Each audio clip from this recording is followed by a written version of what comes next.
ஸ்தோத்திரம். என் பேர் சாலமன். நான் ஒரு கிறிஸ்டியன் ஃபேமிலி, என்னுடைய ஃபேமிலி.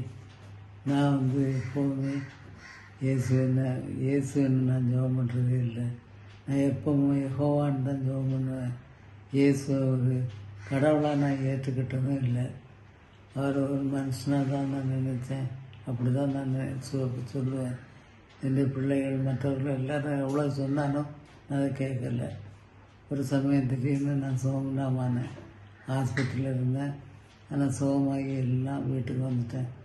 ஒரு நாள் நைட்டு எனக்கு ஒரு திடீர்னு ஒரு கட்டளை, நீ இயேசுன்னு சொல்லு, இயேசுன்னு ஜெபம் பண்ணுன்னு ஒரு கட்டளை எனக்கு கிடச்சிது. ஆள் ஒன்றும் காணல, ஆனால் ஒரு சத்தம் கேட்டது. அதில் இருந்து நான் இயேசுன்னு தான் ஜெபம் பண்ணுவேன்.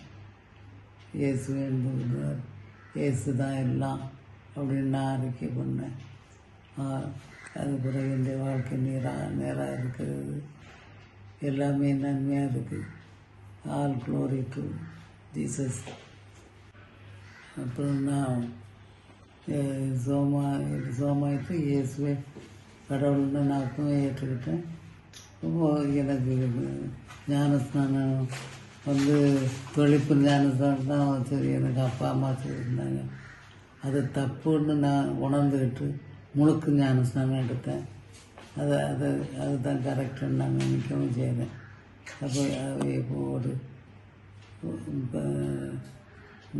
நல்ல ஒரு கிறிஸ்டினாக வாழ்ந்து வரேன். All glory to God Jesus.